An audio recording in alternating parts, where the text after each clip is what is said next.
ഒരാൾ വിളിച്ചാൽ പോലും നിങ്ങൾ ഒരിക്കലും പോകാൻ പാടില്ലാത്ത 7 അപകടകരമായ സ്ഥലങ്ങൾ ഏതൊക്കെയാണെന്ന് നിങ്ങൾക്കറിയാമോ? മഹാനായ നയതന്ത്രജ്ഞൻ ചാണക്യൻ തന്റെ പ്രിയ ശിഷ്യൻ ചന്ദ്രഗുപ്തന് നൽകിയ ഈ ഉപദേശങ്ങൾ കേവലം പുരാതനമായ വാക്കുകളല്ല, മറിച്ച് ഇന്നും നമ്മുടെ ജീവിതത്തെ വലിയ ദുരന്തങ്ങളിൽ നിന്ന് രക്ഷിക്കാൻ ശേഷിയുള്ള അമൂല്യമായ ജീവിത പാഠങ്ങളാണ്. നിസ്സാരമെന്ന് തോന്നി നിങ്ങൾ കാലെടുത്തു വയ്ക്കുന്ന ചിലയിടങ്ങൾ നിങ്ങളുടെ ആത്മാഭിമാനത്തെ തകർക്കാനും നിങ്ങളെ നാശത്തിന്റെ പടുകുഴിയിലേക്ക് തള്ളിയിടാനും കാരണമായേക്കാം. ഒരു രാജാവിനെപ്പോലെ ശക്തനായി ജീവിക്കാനും ശത്രുക്കളുടെ കെണിയിൽ വീഴാതിരിക്കാനും ചാണക്യൻ പറയുന്ന ആ 7 ഇടങ്ങൾ ഏതൊക്കെയാണെന്നും എന്തുകൊണ്ടാണ് അവിടമിത്ര അപകടകരമെന്നും നമുക്ക് ഈ വീഡിയോയിലൂടെ വിശദമായി പരിശോധിക്കാം. നിങ്ങളുടെ ജീവിതം മാറ്റിമറിക്കാൻ പോകുന്ന ആ അറിവിലേക്ക്, കാന്തത്തിലേക്ക് സ്വാഗതം. ഒരു മനോഹരമായ സന്ധ്യാനേരത്ത് മഹാനായ നീതിജ്ഞനും പണ്ഡിതനുമായ ചാണക്യൻ തന്റെ ശിഷ്യനായ ചന്ദ്രഗുപ്തനുമായി ഒരു പുരാതന വൃക്ഷത്തിന്റെ ചുവട്ടിലിരിക്കുകയായിരുന്നു. ഗൗരവമേറിയ സ്വരത്തിൽ അദ്ദേഹം പറഞ്ഞു, ചാണക്യൻ, ചന്ദ്രഗുപ്ത, ഇന്ന് ഞാൻ നിനക്ക് ചില കാര്യങ്ങൾ പറഞ്ഞുതരാൻ പോകുകയാണ്. എന്റെ വാക്കുകൾ ശ്രദ്ധയോടെ കേൾക്കുക, കാരണം ഈ കാര്യങ്ങൾ നിന്റെ ജീവിതകാലം മുഴുവൻ പ്രയോജനപ്പെടും. ഇന്ന് ഞാൻ നിനക്ക് നൽകാൻ പോകുന്ന ഈ ഉപദേശം അമൂല്യമാണ്. ഈ കാര്യങ്ങൾ നീ എപ്പോഴും ഓർക്കണം, കാരണം ഇന്ന് ഞാൻ പറയാൻ പോകുന്ന ആര് വിളിച്ചാലും നീ പോകാൻ പാടില്ലാത്ത 7 സ്ഥലങ്ങളെക്കുറിച്ചാണ്. ആരെങ്കിലും ക്ഷണിച്ചാൽ പോലും അവിടുത്തെ കാര്യങ്ങൾ അറിയാതെ അങ്ങോട്ട് പോകാൻ നീ ആലോചിക്കുക പോലും ചെയ്യരുത്. അറിയാതെ പോലും നീ അവിടേക്ക് പോകരുത്. കാരണം ഒരു സാധാരണ ചിന്താഗതിക്കാരന്റെ സ്വഭാവം വളരെ മൃദുവാണ്. അയാൾ വളരെ എളുപ്പത്തിൽ ആരുടെയെങ്കിലും കെണിയിൽ വീഴാൻ സാധ്യതയുണ്ട്. പലപ്പോഴും അവന്റെ നിഷ്കളങ്കത അവനെ കുടുക്കുന്നു. നീ നിന്റെ വഴിയിൽ സഞ്ചരിക്കുന്നത് ഞാൻ കണ്ടിട്ടുണ്ട്, പക്ഷേ നീ പലപ്പോഴും ആ പാതയിൽ നിന്ന് വ്യതിചലിച്ചു പോകുന്നു. അതുകൊണ്ട് ഈ കാര്യങ്ങൾ നീ പ്രാവർത്തികമാക്കണം. എന്റെ വാക്കുകൾ ആഴത്തിൽ ശ്രദ്ധിക്കുകയും വേണം. ചന്ദ്രഗുപ്തൻ ആകാംക്ഷയോടെ പറഞ്ഞു, ഗുരുദേവ, അങ്ങ് പറഞ്ഞാലും ഞാൻ ശ്രദ്ധയോടെ കേൾക്കാം. ചാണക്യൻ പുഞ്ചിരിച്ചുകൊണ്ട് പറഞ്ഞു, ശരി എന്റെ പുത്ര, എന്റെ വാക്കുകൾ ശ്രദ്ധിക്കൂ. ഞാൻ നിനക്ക് നൽകിയ ഈ 7 കാര്യങ്ങൾ ഞാൻ വിശദമായി പറഞ്ഞുതരാം. ഈ കാര്യങ്ങൾ നിന്റെ വ്യക്തിപരമായ ജീവിതത്തിന് മാത്രമല്ല, ഒരു രാജാവെന്ന നിലയിലും ഒരു യോദ്ധാവെന്ന നിലയിലും ഒരു മനുഷ്യനെന്ന നിലയിലും ഉപകാരപ്രദമാകും. ഇത് ശാസ്ത്രങ്ങളെയും വേദങ്ങളെയും എന്റെ സ്വന്തം നയങ്ങളെയും അടിസ്ഥാനമാക്കിയുള്ളതാണ്. അർത്ഥശാസ്ത്രത്തിൽ ഞാൻ പറഞ്ഞിട്ടുണ്ട്, അപകടത്തെ മുൻകൂട്ടി തിരിച്ചറിയുന്നവനാണ് ബുദ്ധിമാൻ. അപ്പോൾ നമുക്ക് ഓരോന്നായി ഈ 7 സ്ഥലങ്ങളെക്കുറിച്ച് ചർച്ച ചെയ്യാം. ഓരോന്നിനെക്കുറിച്ചും ഞാൻ വിശദീകരിക്കും, ഉദാഹരണങ്ങൾ നൽകും, കാരണങ്ങൾ വ്യക്തമാക്കും. എന്തിനാണ് ഈ സ്ഥലങ്ങളിലേക്ക് പോകാൻ പാടില്ലാത്തതെന്നും ഞാൻ പറഞ്ഞുതരാം. ഈ അറിവ് നിന്നെ അജേയനാക്കും. ഒന്നാമത്തെ സ്ഥലം, നിങ്ങളുടെ അഭിമാനത്തിന് വിലയില്ലാത്ത ഒരിടം. ചാണക്യൻ ഒരു ദീർഘനിശ്വാസം എടുത്തു തുടങ്ങി. ആദ്യം ചന്ദ്രഗുപ്ത, കേൾക്കൂ. ജീവിതത്തിലെ ഏറ്റവും വലിയ ധനമെന്താണ്? മഹത്വം, ആദരം. നിനക്കൊരു വിലയുമില്ലാത്ത, ആളുകൾ നിന്നെ അവജ്ഞയോടെ കാണുന്ന, നിന്ദിക്കുന്ന, അല്ലെങ്കിൽ നിന്റെ സാന്നിധ്യത്തിനൊരു വിലയും കൽപ്പിക്കാത്ത ഒരിടം. അങ്ങോട്ടൊരുങ്ങാതെ കാലെടുത്തു വയ്ക്കുന്നത് മരണത്തിന് തുല്യമാണ്. എന്തുകൊണ്ട്? കാരണം മനുഷ്യന്റെ മനസ്സ് വളരെ ദുർബലമാണ്. അപമാനം അവനെ തകർത്തു കളയും. ഒരു രാജാവായിരുന്നിട്ടും നിനക്ക് അപമാനമുണ്ടായാൽ നിന്റെ രാജ്യം എങ്ങനെ ഭരിക്കും? അപമാനത്തിന്റെ ഊർജം അത്രയ്ക്ക് അപകടകരമാണ്. അത് നിന്റെ ആത്മാവിനെ ദ്രവിപ്പിക്കും, നിന്റെ തീരുമാനമെടുക്കാനുള്ള കഴിവിനെ ദുർബലപ്പെടുത്തും, നിന്നെ ദുർബലനാക്കി മാറ്റും. വാസ്തുശാസ്ത്രത്തിലും വേദങ്ങളിലും ആത്മാഭിമാനത്തിന് പരമോന്നത സ്ഥാനം നൽകിയിരിക്കുന്നു. ഋഗ്വേദത്തിൽ പറയുന്നു, ഒരു വ്യക്തി തന്റെ മാനം വർദ്ധിക്കുന്ന അന്തരീക്ഷത്തിൽ മാത്രമേ ജീവിക്കാൻ പാടുള്ളൂ, അല്ലാതെ കുറയുന്ന ഒരിടത്ത് പാടില്ല. ആദ്യം അറിയുക, അവിടെ ആരാണുള്ളതെന്ന്. അവർ നിന്റെ മിത്രങ്ങളാണോ അതോ ഒളിഞ്ഞിരിക്കുന്ന ശത്രുക്കളാണോ? അവിടുത്തെ അന്തരീക്ഷം നിനക്ക് അനുകൂലമാണോ? അല്ലെങ്കിൽ ഒരു കാരണം പറഞ്ഞ് നീ അത് ഒഴിവാക്കണം. എനിക്ക് പ്രധാനപ്പെട്ട ഒരു കാര്യമുണ്ട് എന്ന് പറയുക, പക്ഷെ ഒരിക്കലും പോകരുത്. ഈ സ്ഥലങ്ങൾ ഏതെങ്കിലും ഒരു വ്യക്തിയുടെ വീടായിരിക്കാം. അവിടെ വെച്ച് നീ മുൻപ് അപമാനിക്കപ്പെട്ടിട്ടുണ്ടെങ്കിൽ, അല്ലെങ്കിൽ നിന്റെ ജാതി, മതം, പദവി എന്നിവയെക്കുറിച്ച് ചോദ്യങ്ങൾ ഉയർത്തുന്ന ഏതെങ്കിലും സഭയായിരിക്കാം. ജീവിതം ചെറുതാണ്, സമയം പാഴാക്കരുത്. വേദങ്ങളിൽ പറയുന്നു, ആദരിക്കപ്പെടുക, അപമാനിക്കപ്പെടരുത്. അപമാനത്തിൽ നിന്നൊഴിഞ്ഞു മാറുക, കാരണം അപമാനം കലാപത്തിന്റെ വിത്താണ് വിതയ്ക്കുന്നത്.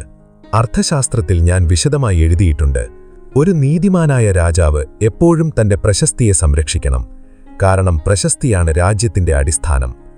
നിനക്ക് അപമാനം സംഭവിച്ചാൽ നിന്റെ അനുയായികൾ നിന്നെ ദുർബലനായി കണക്കാക്കും. നിന്റെ അധികാരം ദുർബലമാകും. ശാസ്ത്രങ്ങളിൽ ഇതിനെ അപമാനത്തിന്റെ വിഷമെന്നാണ് വിളിക്കുന്നത്. ഇത് ശരീരം പതിയെ പതിയെ നശിപ്പിക്കുന്നു. അതുകൊണ്ട് ആലോചിക്കാതെ ഒരിക്കലും പോകരുത്. എപ്പോഴും വിലയിരുത്തുക, അവിടെ നിനക്ക് ആദരം ലഭിക്കുമോ, നിന്റെ വാക്ക് കേൾക്കുമോ എന്ന്. ഇല്ലെങ്കിൽ അകലം പാലിക്കുക. ഈ നിയമം വ്യക്തിപരമായ ജീവിതത്തിന് മാത്രമല്ല, രാഷ്ട്രീയ സാമൂഹിക ജീവിതത്തിനും നിർബന്ധമാണ്. ഒരു യോദ്ധാവെന്ന നിലയിൽ നീ എപ്പോഴും ശക്തമായ നിലയിൽ നിൽക്കണം. അപമാനം ബലഹീനതയുടെ പ്രതീകമാണ്. ബലഹീനത മരണത്തെ ക്ഷണിക്കുന്നു. വേദാന്തത്തിൽ ആത്മാവിന്റെ പരിശുദ്ധിക്ക് ഊന്നൽ നൽകുന്നു. അപമാനം ആ പരിശുദ്ധിയെ മലിനപ്പെടുത്തുന്നു. അതുകൊണ്ടാണ് ചന്ദ്രഗുപ്ത ഈ കാര്യം ആഴത്തിൽ മനസ്സിലാക്കുക. ആദരവുള്ള സ്ഥലം മാത്രം തിരഞ്ഞെടുക്കുക, മറ്റുള്ളവയിൽ നിന്ന് അകന്നു നിൽക്കുക. ഈ അറിവ് നിന്റെ ജീവിതത്തിലെ എല്ലാ വെല്ലുവിളികളിലും നിനക്ക് വിജയം നൽകും. അപമാനത്തിൽ നിന്നൊഴിഞ്ഞു മാറുന്നത് തന്നെയാണ് ബുദ്ധി. എപ്പോഴും ഓർക്കുക, അഭിമാനമാണ് നിന്റെ ഏറ്റവും വലിയ ശക്തി. രണ്ടാമത്തെ സ്ഥലം, വേശ്യയുടെ വീട്. ചാണക്യൻ ഗൗരവമായ ഒരു നോട്ടത്തോടെ ചന്ദ്രഗുപ്തനെ നോക്കി പറഞ്ഞു, കേൾക്കൂ വത്സ, ജീവിതത്തിൽ ചില സ്ഥലങ്ങളുണ്ട്. അവിടെ പ്രവേശിക്കുന്നത് നിന്റെ ആത്മാഭിമാനത്തെയും ആത്മബലത്തെയും നഷ്ടപ്പെടുത്തുന്നതിന് തുല്യമാണ്. അതിലൊന്നാണ് വേശ്യയുടെ വീട്. വേശ്യയുടെ വീട്ടിൽ പോകുന്ന രാജാവിന്റെ, സൈന്യാധിപന്റെ സൈന്യം ദുർബലമായി പോകുന്നു. അങ്ങോട്ട് മനസ്സ് പോകുന്ന മന്ത്രിയുടെ നയം അഴിമതി നിറഞ്ഞതാകുന്നു. അങ്ങോട്ട് ചായ്വ് കാണിക്കുന്ന പ്രജകളുടെ രാജ്യം തകർച്ചയിലേക്ക് നീങ്ങുന്നു. മനുഷ്യന്റെ ജീവിതത്തിന്റെ അടിസ്ഥാനം അവന്റെ സ്വഭാവമാണ്. സ്വഭാവത്തിന്റെ ശത്രുവാണ് കാമം. വേശ്യയുടെ വീട് പുറമേ നിന്ന് ആകർഷകമായി തോന്നാം. അവിടെ സുഗന്ധം, അലങ്കാരം, നൃത്തം, സംഗീതം, ക്ഷണികമായ സുഖം എന്നിവയുടെ പ്രതീതിയുണ്ടാകും. പക്ഷേ അകത്ത് ആ സ്ഥലം ആത്മാവിന്റെ ഊർജം വലിച്ചെടുക്കുന്നതും പുണ്യത്തെ നശിപ്പിക്കുന്നതും പാപത്തിന്റെ ഗന്ധം നിറഞ്ഞതുമാണ്. ചാണക്യൻ പറഞ്ഞു, ന അസ്തി കാമസമോ വ്യാധി, ന അസ്തി തൃഷ്ണാസമോ ശത്രു. അതായത്, കാമത്തേക്കാൾ വലിയ രോഗമില്ല, തൃഷ്ണയേക്കാൾ വലിയ ശത്രുവില്ല. വേശ്യയുടെ വീട്ടിൽ പോകുക എന്നതിനർത്ഥം സ്വന്തം സ്വഭാവത്തെ പണയം വയ്ക്കുക എന്നാണ്. കാരണം അവിടെ പോകുന്ന വ്യക്തി പതിയെ പതിയെ സ്വന്തം ആഗ്രഹങ്ങളുടെ അടിമയായി മാറുന്നു. ശരീരത്തിന്റെ സുഖം ക്ഷണികമാണ്, പക്ഷേ അതിന്റെ ഫലം ദീർഘകാലത്തേക്കുള്ളതാണ്. ആത്മാവിന്റെ തേജസ്സു കുറയുന്നു. മനുഷ്യൻ പതിയെ പതിയെ അലസത, മോഹം, ബലഹീനത എന്നിവയിൽ കുടുങ്ങിപ്പോകുന്നു. ചാണക്യൻ പറയുന്നു, രാജാവായാലും സാധാരണക്കാരനായാലും വേശ്യയുടെ വീട്ടിൽ പോകുന്നവൻ തന്റെ ധനം മാത്രമല്ല, തന്റെ അഭിമാനത്തെയും ആത്മബലത്തെയും നശിപ്പിക്കുന്നു. കാരണം വേശ്യയുടെ വീട് ശരീരത്തിന്റെ കച്ചവടം മാത്രമേ നടത്തുന്നുള്ളൂ. അവിടെ സ്നേഹം, ശ്രദ്ധ, വിശ്വസ്തത, പരിശുദ്ധി എന്നിവയില്ല. ആ സ്ഥലം മനുഷ്യന്റെ മനസ്സിനെ മോഹവലയിൽ ബന്ധിക്കുകയും പതിയെ പതിയെ അവനെ അധപ്പതനത്തിലേക്ക് തള്ളിയിടുകയും ചെയ്യുന്നു. ശാസ്ത്രങ്ങൾ പറയുന്നു, ധർമ്മം, അർത്ഥം, കാമം, മോക്ഷം എന്നിവയാണ് 4 പുരുഷാർത്ഥങ്ങൾ. പക്ഷേ കാമത്തിന്റെ സ്ഥാനം ധർമ്മത്തോട് ചേർന്നുള്ളതാണ്. കാമം ധർമ്മത്തിന്റെ അതിർവരമ്പ് കടന്ന് വേശ്യയുടെ വീട്ടിലെത്തുമ്പോൾ ധർമ്മം നശിക്കുന്നു. ധർമ്മം നശിച്ചാൽ ബാക്കിയുള്ള 3ഉം നിലനിൽക്കില്ല. വേശ്യയുടെ വീട്ടിൽ പോകുന്നവനെ സമൂഹം ആദരവോടെ കാണുന്നില്ല. അവന്റെ പ്രശസ്തി ഇടിയുന്നു. ചാണക്യൻ മുമ്പ് പറഞ്ഞതുപോലെ പ്രതിഷ്ഠ തന്നെയാണ് ശക്തി. പ്രശസ്തിയില്ലാതെ രാജാവിന് ഭരിക്കാനോ സാധാരണക്കാരന് സുഖമായി ജീവിക്കാനോ കഴിയില്ല. വേദങ്ങളും ഉപനിഷത്തുകളും ആത്മനിയന്ത്രണത്തിന്റെ പ്രാധാന്യം വീണ്ടും വീണ്ടും പറയുന്നു. ഋഗ്വേദത്തിൽ പറയുന്നു, മനുഷ്യന്റെ യഥാർത്ഥ ബലം അവന്റെ ഇന്ദ്രിയ നിഗ്രഹത്തിലാണ്. വേശ്യയുടെ വീട് ഇന്ദ്രിയ നിഗ്രഹത്തെ തകർക്കുന്ന കേന്ദ്രമാണ്. അവിടെ പോയി ഒരു സാധകൻ തന്റെ ഉള്ളിലെ തപസ്സിനെ നശിപ്പിക്കുന്നു. ഭക്തന്മാരും ഋഷിമാരും ഈ വിഷയത്തിൽ എപ്പോഴും മുന്നറിയിപ്പ് നൽകിയിട്ടുണ്ട്. ബ്രഹ്മചര്യം പാലിക്കുന്ന വ്യക്തിയാണ് തേജസ്വിയും ദീർഘായുസ്സുള്ളവനും വിജയിയുമാകുന്നത്. എന്നാൽ കാമത്തിന്റെ അടിമയാകുന്നവൻ ദുർബലനും അപമാനിതനുമായി തീരുന്നു. മൂന്നാമത്തെ സ്ഥലം, മദ്യത്തിന്റെയും ലഹരിയുടെയും അന്തരീക്ഷമുള്ള ഇടം. ചാണക്യൻ, മദ്യത്തിന്റെയും ലഹരിയുടെയും അന്തരീക്ഷമുള്ള ഒരിടത്തു പോകുന്നത് ആത്മാവിനെ ഇരുട്ടിലേക്ക് തള്ളിവിടുന്നതിന് തുല്യമാണ്. മദ്യം ശരീരത്തിന് വിഷം നൽകുക മാത്രമല്ല, മനസ്സിന്റെയും ബുദ്ധിയുടെയും വേരുകളെപ്പോലും നശിപ്പിക്കുന്നു. ക്ഷണികമായ സുഖത്തിനും ഉന്മാദത്തിനും വേണ്ടി ഒരു മനുഷ്യൻ നൽകുന്ന വില വിവേകത്തിന്റെ നഷ്ടമാണ്. വിവേകമാണ് മനുഷ്യന്റെ യഥാർത്ഥ ധനം. വിവേകം പോയാൽ രാജാധികാരം, വിദ്യ, പരാക്രമം, സാധന എന്നിവയെല്ലാം വ്യർത്ഥമാകും. ആചാര്യ ചാണക്യൻ വ്യക്തമായി പറഞ്ഞു, ലഹരിയുടെ കേന്ദ്രമായ സ്ഥലം പാപത്തിന്റെ വീടാണ്. അവിടുത്തെ കാറ്റുപോലും മലിനമാണ്. അവിടുത്തെ സംഗീതം പോലും ഉന്മാദകരമാണ്. അവിടുത്തെ ചിരിയും കള്ളവും പൊള്ളയുമാണ്. അങ്ങനെയുള്ള ഒരിടത്ത് പോകുന്ന വ്യക്തി പതിയെ പതിയെ അതേ തിരമാലയിൽ ഒഴുകിപ്പോകാൻ തുടങ്ങും. ആദ്യം അവൻ വെറുതെ കാണാൻ പോകുന്നു, പിന്നെ കൂട്ടുകെട്ട് അവനെ ആകർഷിക്കുന്നു. പെട്ടെന്ന് തന്നെ അവനും അതേ ദോഷത്തിൽ മുങ്ങിപ്പോകുന്നു.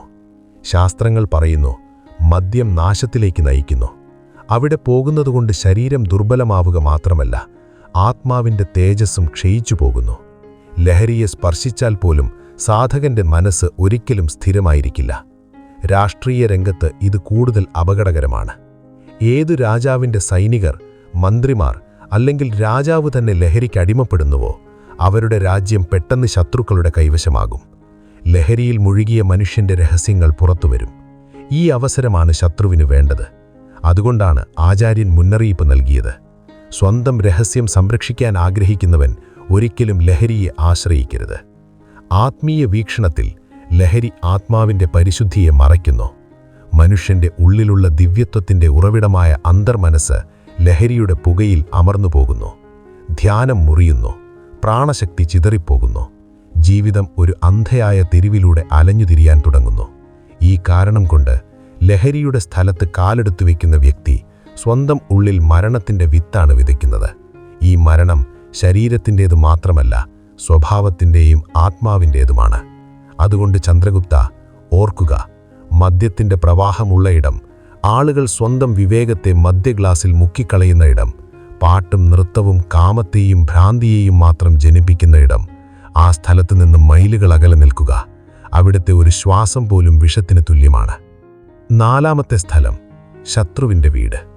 ചാണക്യൻ. ശത്രുവിൻ്റെ വീട് അത് വിശ്വാസത്തിൻ്റെ ഒരംശം പോലുമില്ലാത്ത ഒരിടമാണ്. വിഷം നിറഞ്ഞ കിണർ പോലെയാണത്. അങ്ങോട്ട് പോകുന്നവൻ സ്വയം അപകടത്തിലാക്കുന്നു. ശത്രുവിൻ്റെ മധുരമായ സംസാരവും ആതിഥ്യവും ഒരു കെണിയാണ്. അത് മനുഷ്യനെ വശീകരിച്ച് അവനെ പൂർണ്ണമായി നശിപ്പിക്കുന്നു. ആചാര്യ ചാണക്യൻ പറഞ്ഞു, ശത്രുവിൻ്റെ വീട് തേൻകൂടാണ്. പുറമേ മധുരം, അകത്ത് കൊത്തുന്നതാണ്. അവിടുത്തെ ചിരി വഞ്ചന നിറഞ്ഞതാണ്. ഓരോ ചുവടിലും വഞ്ചനയുടെ വാൾ തൂങ്ങിക്കിടക്കുന്നു. ശത്രുവിൻ്റെ വീട്ടിൽ പ്രവേശിക്കുന്ന വ്യക്തി തൻ്റെ ബുദ്ധിയും വിവേകവും പണയം വയ്ക്കുന്നു. ആദ്യം അവൻ ആതിഥ്യത്തിൽ ഒഴുകിപ്പോകുന്നു, പിന്നെ പതിയെ പതിയെ ശത്രുവിൻ്റെ കെണിയിൽ കുടുങ്ങുന്നു. ശാസ്ത്രങ്ങൾ പറയുന്നു, ശത്രുവിനോടുള്ള കൂട്ടുകെട്ട് ആത്മഹത്യയാണ്. അവിടുത്തെ കാറ്റിൽ വഞ്ചന, അവിടുത്തെ ഭക്ഷണം വിഷം, അവിടുത്തെ വാക്കുകൾ മായാജാലം. ഇത് രാഷ്ട്രീയത്തിൽ കൂടുതൽ അപകടകരമാണ്. ശത്രുവിൻ്റെ വീട് രഹസ്യ പദ്ധതികൾ ഉണ്ടാക്കുന്ന ഒരിടമാണ്. രഹസ്യങ്ങൾ അവിടെ വെളിപ്പെടുത്തപ്പെടാം. ഒരു നിമിഷത്തെ അശ്രദ്ധ രാജാവിനെ സിംഹാസനത്തിൽ നിന്ന് അകറ്റിയേക്കാം. ചാണക്യന്റെ മുന്നറിയിപ്പ് വ്യക്തമാണ്. സ്വന്തം മരണത്തെ ക്ഷണിക്കാൻ ആഗ്രഹിക്കുന്നവൻ മാത്രമേ ശത്രുവിൻ്റെ വാതിൽ മുട്ടുകയുള്ളൂ. ആത്മീയ വീക്ഷണത്തിൽ ശത്രുവിൻ്റെ വീട് മനസ്സിനുള്ളിലെ വൈരത്തെ വർദ്ധിപ്പിക്കുന്നു. അവിടുത്തെ അന്തരീക്ഷം ആത്മാവിന് ശാന്തിയല്ല, അശാന്തിയും വിദ്വേഷവുമാണ് നൽകുന്നത്. അങ്ങോട്ട് പോകുന്ന വ്യക്തി തൻ്റെ ഹൃദയത്തിൽ ദേഷ്യത്തിൻ്റെയും പ്രതികാരത്തിൻ്റെയും വിത്താണ് വിതയ്ക്കുന്നത്. ഈ വിത്ത് അവൻ്റെ ജീവിതത്തെ മാത്രമല്ല, അവൻ്റെ ആത്മാവിനെയും വിഷലിപ്തമാക്കുന്നു.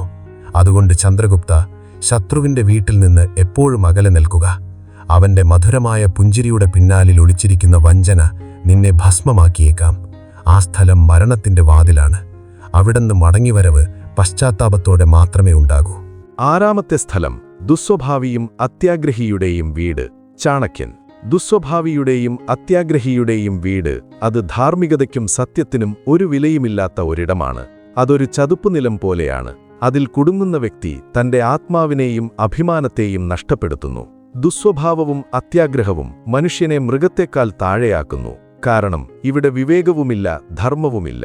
ചാണക്യൻ പറഞ്ഞു, അത്യാഗ്രഹിയുടെ വീട് വിഷത്തിന്റെ കലവറയാണ്, ദുസ്വഭാവിയുടെ വീട് പാപത്തിന്റെ ഗ്രഹമാണ്.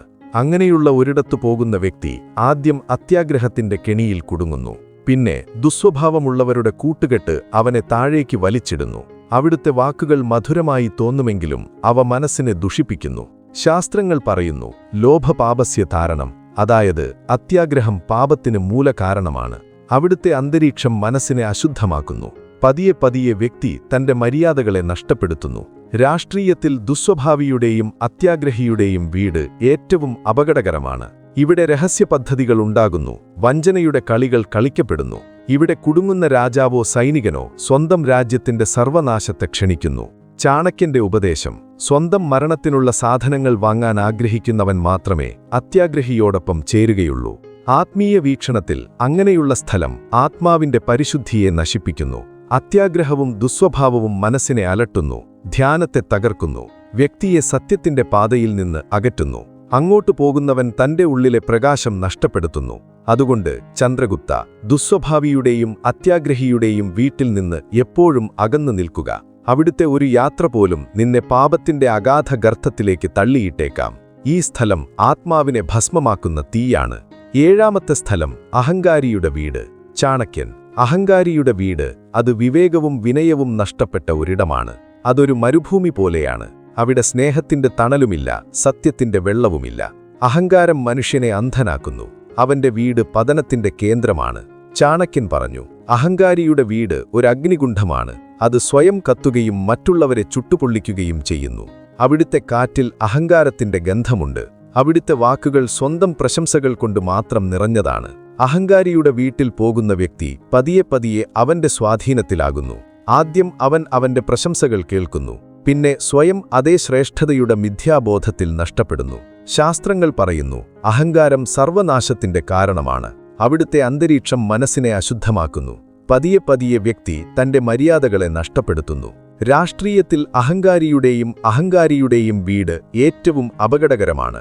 ഇവിടെ രഹസ്യ പദ്ധതികൾ ഉണ്ടാകുന്നു, വഞ്ചനയുടെ കളികൾ കളിക്കപ്പെടുന്നു. ഇവിടെ കുടുങ്ങുന്ന രാജാവോ സൈനികനോ സ്വന്തം രാജ്യത്തിന്റെ സർവനാശത്തെ ക്ഷണിക്കുന്നു. ചാണക്യന്റെ ഉപദേശം: സ്വന്തം മരണത്തിനുള്ള സാധനങ്ങൾ വാങ്ങാൻ ആഗ്രഹിക്കുന്നവൻ മാത്രമേ അത്യാഗ്രഹിയോടൊപ്പം ചേരുകയുള്ളൂ. ആത്മീയ വീക്ഷണത്തിൽ അങ്ങനെയുള്ള സ്ഥലം ആത്മാവിന്റെ പരിശുദ്ധിയെ നശിപ്പിക്കുന്നു. അഹങ്കാരവും ദുസ്വഭാവവും മനസ്സിനെ അലട്ടുന്നു, ധ്യാനത്തെ തകർക്കുന്നു, വ്യക്തിയെ സത്യത്തിന്റെ പാതയിൽ നിന്ന് അകറ്റുന്നു. അങ്ങോട്ടു പോകുന്നവൻ തന്റെ ഉള്ളിലെ പ്രകാശം നഷ്ടപ്പെടുത്തുന്നു. അതുകൊണ്ട് ചന്ദ്രഗുപ്ത, ദുസ്വഭാവിയുടെയും അത്യാഗ്രഹിയുടെയും വീട്ടിൽ നിന്ന് എപ്പോഴും അകന്നു നിൽക്കുക. അവിടുത്തെ ഒരു യാത്ര പോലും നിന്നെ പാപത്തിന്റെ അഗാധ ഗർത്തത്തിലേക്ക് തള്ളിയിട്ടേക്കാം. ഈ സ്ഥലം ആത്മാവിനെ ഭസ്മമാക്കുന്ന തീയാണ്. ചാണക്യൻ ചന്ദ്രഗുപ്തന് നൽകിയ ഈ 7 ഉപദേശങ്ങളിൽ ഏതാണ് നിങ്ങളുടെ ജീവിതത്തിൽ ഏറ്റവും വലിയ മാറ്റമുണ്ടാക്കുമെന്ന് തോന്നുന്നത്? നമ്മുടെ ആത്മാഭിമാനത്തെയും വ്യക്തിത്വത്തെയും സംരക്ഷിക്കാൻ ഈ തത്വങ്ങൾ ഇന്നും എത്രത്തോളം പ്രസക്തമാണെന്ന് നിങ്ങൾ ചിന്തിക്കുന്നുണ്ടോ? നിങ്ങളുടെ അനുഭവങ്ങളോ അഭിപ്രായങ്ങളോ താഴെ കമന്റ് ബോക്സിൽ രേഖപ്പെടുത്താൻ മറക്കരുത്. ഈ അറിവ് മറ്റുള്ളവരിലേക്കും എത്തിക്കാൻ വീഡിയോ ലൈക്ക് ചെയ്യാനും സുഹൃത്തുക്കളുമായി പങ്കുവയ്ക്കാനും ശ്രദ്ധിക്കുമല്ലോ. ചാണക്യനീതിയുടെ കൂടുതൽ അമൂല്യമായ പാഠങ്ങളുമായി നമുക്ക് വീണ്ടും കാണാം. പരക്കട്ടെ പ്രകാശം.